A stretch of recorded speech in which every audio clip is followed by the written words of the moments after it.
Hablemos de comunicación política. Brasil, una elección para pensar.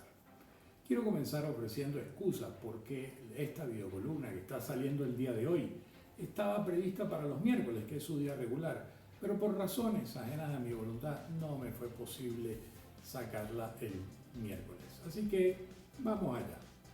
El pasado domingo, más de 124 millones de brasileños volvieron a las urnas para escoger en segunda vuelta a su presidente.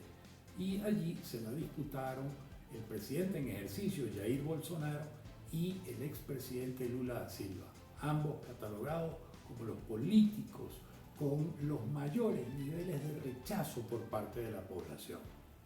Así que se presenció una elección más donde la motivación principal era votar contra un candidato, no a favor de uno, era votar por un candidato para impedir que el otro ganara. La campaña para la segunda vuelta de Brasil estuvo marcada por una hiperpolarización sumado a un discurso agresivo, fundamentalmente por parte del presidente Bolsonaro, que no era más que la continuación de su estrategia inicial en la primera vuelta, la de instalar la narrativa de llamar expresidiario y el mayor ladrón del mundo a su contrincante Lula da Silva. Desde el punto de vista meramente electoral, sin entrar en consideraciones éticas o el daño que este tipo de estrategias le hace a las democracias, el presidente Bolsonaro acertó. ¿Por qué lo decimos? Bueno, por el desgaste que arrastraba por su gestión, considerada por muchos como mediocre, por el peso del mal manejo de la crisis del COVID que se llevó más de 688.000 vidas y los altos niveles de rechazo que no le quedaba otro camino, por lo tanto, sino hiperpolarizar la elección para llegar a un punto del fanatismo y que el elector no tuviera que tomar la decisión de quién era el mejor, sino por el contrario, fanatizar para que la motivación fuera a votar contra, como efectivamente sucedió. Paralelamente, el presidente Bolsonaro logró a finales del año pasado que el Congreso le aprobara la declaración de emergencia nacional y eso le abrió la puerta para generar una serie de apoyos sociales que comprometieron unos 7.650 millones de dólares de dinero no previstos inicialmente en el presupuesto de ese año. Sumado a ello, puso a sus candidatos a diputados y a senadores a gerenciar territorialmente estos apoyos, con lo cual los transformaron en un instrumento de control social y político, y esto dio como resultado que obtuvieran la primera minoría en ambas cámaras, pues esos programas les ayudaron. Ya en la segunda vuelta, el presidente Bolsonaro fue un paso más allá y utilizó a la Policía Federal para generar bloqueos y limitar la movilidad en los estados del noreste del país, donde Lula da Silva le sacaba una amplia ventaja, con lo cual, tal como lo dijo de manera irresponsable y descarada el diputado argentino Javier Milei, abro comillas, Bolsonaro hizo todo lo que tenía que hacer para ganar la elección, cierro comillas. Es decir, para ese diputado, así como para muchos analistas y hasta algunos consultores políticos, hacer uso y abuso de los recursos del Estado justifica el fin, ganar la elección e impedir que la izquierda volviera al poder. Todo eso se justifica según estos. Ese mismo modo de actuar en las elecciones está ampliamente documentado en los casos de Venezuela y Nicaragua, por ejemplo. Sin embargo, para algunos eso está muy mal si lo hace la izquierda, pero está plenamente justificado si lo hace la derecha. Definitivamente, pareciera que aún no hemos aprendido nada.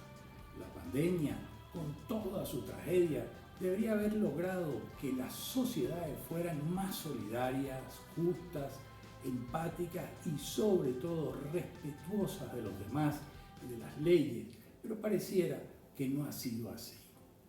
En conclusión, el presidente Bolsonaro, instalando la narrativa de expresidiario y el mayor ladrón del mundo, contra Lula da Silva y usando y abusando de los recursos del Estado, casi logra su objetivo de reelegirse.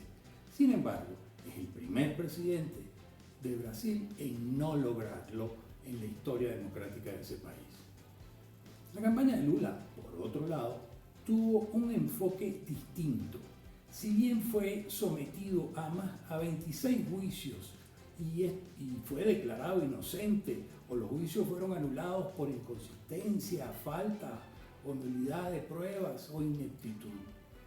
Si nos basamos en un principio del derecho que reza que toda persona es inocente hasta que se le demuestre lo contrario, podría entonces pensarse que Lula es inocente.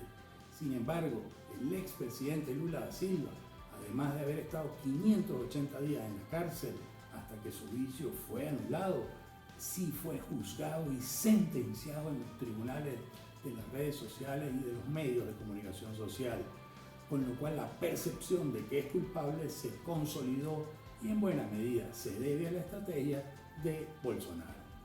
Con ese enorme plomo en el ala, Lula desarrolla una campaña evocando los éxitos de sus gobiernos anteriores y contrastando con Bolsonaro, pues mientras este hablaba desde los sentimientos negativos, Lula lo hacía desde los sentimientos positivos y en todos sus discursos incluía temas como la felicidad, el amor, la dignidad, el volver a sentir el orgullo de ser brasileños, eran los temas que destacaba.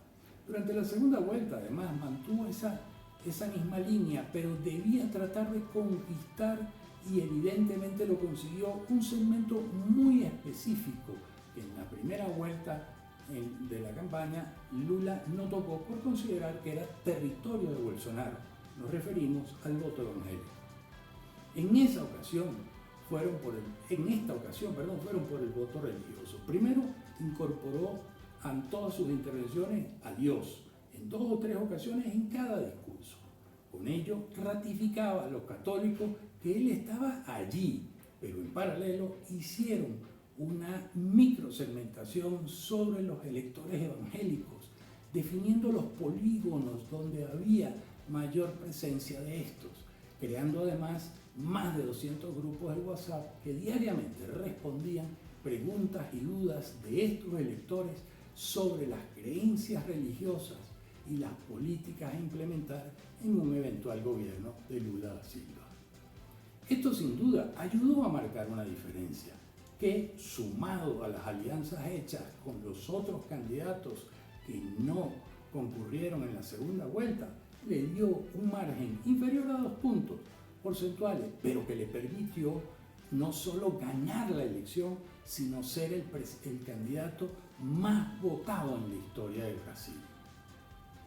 Por razones de espacio, no profundizaremos en otras aristas y vertientes que sin duda jugaron en esta elección, pero como reflexión final, solo quería dejar el tema de que el fin no justifica los medios, que no se vale hacer lo que sea para ganar una elección, más si esto que se hace está reñido con la ética, viola la ley, se usa y abusa los recursos del Estado para favorecerse. Hay herramientas de la comunicación política moderna que permiten ganar de manera limpia, transparente, legal una elección. Brasil definitivamente es una elección para pensar. Bueno, hasta acá la videocolumna de esta semana.